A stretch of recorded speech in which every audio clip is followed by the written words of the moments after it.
In Commitment 2022, battling voter misinformation. Election supervisors in Florida and around the country, for that matter, say some groups are fueling mistrust in election systems and laws by what they are telling voters. WESH 2 political reporter Greg Fox shows us how these campaigns might confuse voters. As early voting continues across Florida, some election supervisors are getting worried about recent headlines around the country. GOP voters told to hold on to mail ballots until Election Day. The suggestion is aimed at mail ballots, 4.3 million of which have already been delivered in Florida and must be returned by mail or in person by 7 p.m. on Election Day, November 8th.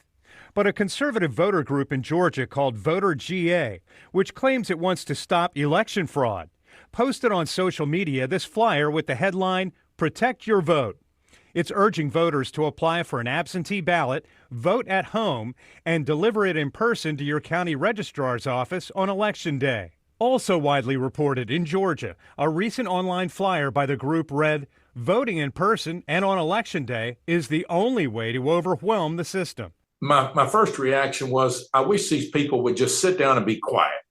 Alan Hayes is the election supervisor in Lake County, which has mailed 56,000 mail ballots. Just 20,000 have been returned.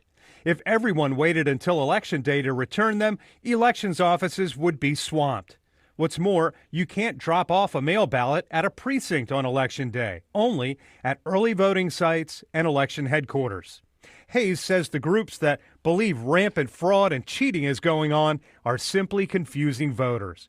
They're giving incorrect information, and it's unfortunate that some people believe they're nonsense. And we just are beyond that. We want our voters to know exactly what to do, when and how to do it. Conservative groups aren't the only ones advising voters to gain an edge this election year.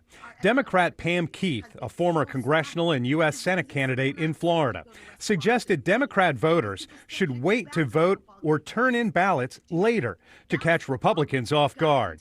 Quoted by Associated Press, she said, "By voting early, we are showing our hand. We show what our turnout number is going to be. And if they know that the overwhelming majority of vote-by-mail ballots are in, then they know what they need to do to win."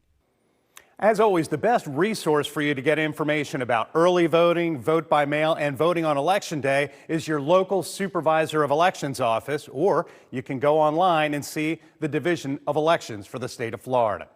Greg Fox, WESH 2 News.